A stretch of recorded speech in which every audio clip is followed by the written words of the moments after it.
आप सबका 7 मार्च को दिल्ली की ताज़ा और नई खबरों में स्वागत, अभिनंदन, बहुत बहुत नमस्कार। 7 मार्च को दिल्ली की ताज़ा खबरें। केजरीवाल की सुरक्षा।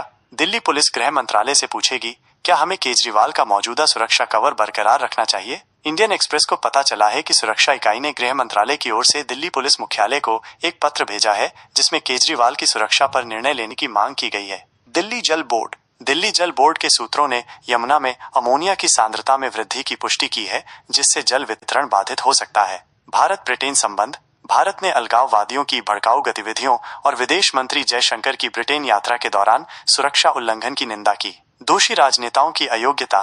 सर्वोच्च न्यायालय ने चुनाव आयोग से उन दोषी राजनेताओं की अयोग्यता अवधि को हटाने या कम करने के उदाहरण साझा करने को कहा है, जो अन्यथा 6 साल के लिए चुनाव लड़ने के लिए अयोग्य थे। लिव इन रिलेशनशिप और बलात्कार। सुप्रीम कोर्ट ने फैसला सुनाया है कि अगर कोई महिला किसी पुरुष पर शादी का वादा करके जबरन शारीरिक संबंध बना आरोप नहीं लगा सकती है, अगर वे दोनों लंबे समय से लिव इन रिलेशनशिप में रह रहे हैं। शीर्ष अदालत ने यह भी कहा कि अगर पति पत्नी लंबे समय से साथ रह रहे हैं तो पुरुष पर बलात्कार का आरोप नहीं लगाया जा सकता है। ट्रेडमार्क उल्लंघन। Moti Mahal deluxe management services private limited ने दिल्ली उच्च न्यायालय में मोती महल डीलक्स नाम से चल रहे एक रेस्तरां के खिलाफ ट्रेडमार्क उल्लंघन का मुकदमा दायर किया है। नई लॉ फर्म करण देव चोपड़ा और नीरज मलिक ने grey law advocates and solicitors नामक एक लॉ फर्म की स्थापना की है, जिसका मुख्यालय नई दिल्ली में है। जामिया मिल्लिया इस्लामिया विश्वविद्यालय। दिल्ली उच्च न्यायालय ने जामिया मिल्लिया इस्लामिया विश्वविद्यालय के उस फैसले पर रोक लगा दी है, जिसमें विश्वविद्यालय में एक विरोध प्रदर्शन स्मरणोत्सव कार्यक्रम में भाग लेने वाले 17 छात्रों को निलंबित कर दिया गया था।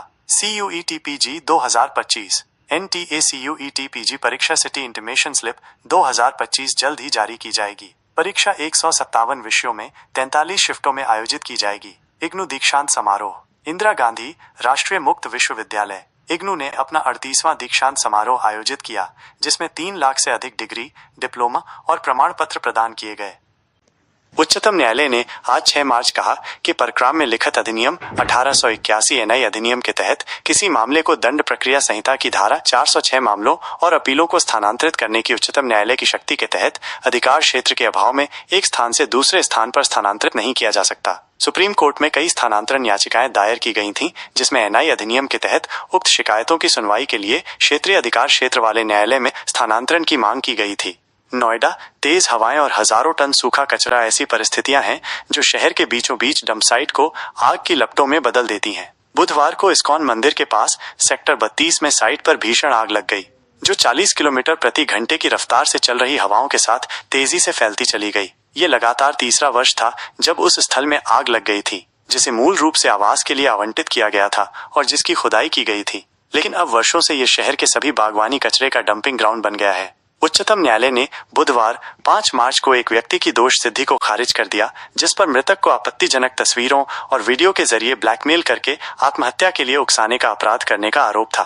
न्यायालय ने कहा कि IPC की धारा 306 के तहत आत्महत्या के लिए उकसाने के अपराध को लागू करने के लिए अभियोजन पक्ष को आत्महत्या के लिए उकसाने के लिए स्पष्ट इरादे के साथ उकसावे, साजिश या जानबूझकर सहायता साबित करनी चाहिए। न्यायालय ने कहा कि केवल उत्पीड़न या मतभेद पर्याप्त नहीं है जब तक कि आत्महत्या के लिए प्रेरित करने वाला कोई आसन्न कार्य न हो। दिल्ली समाचार लाइव अपडेट।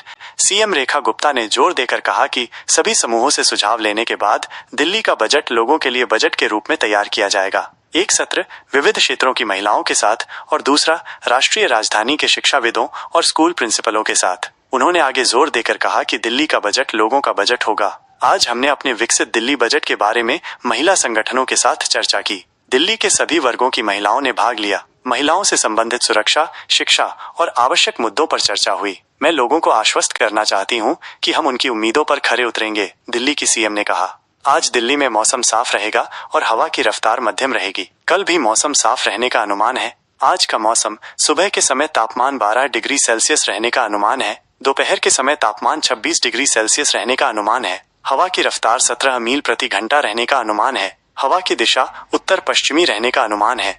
आप सबका बहुत बहुत आभार, धन्यवाद। आप सबको फिर मिलेंगे। नमस्कार।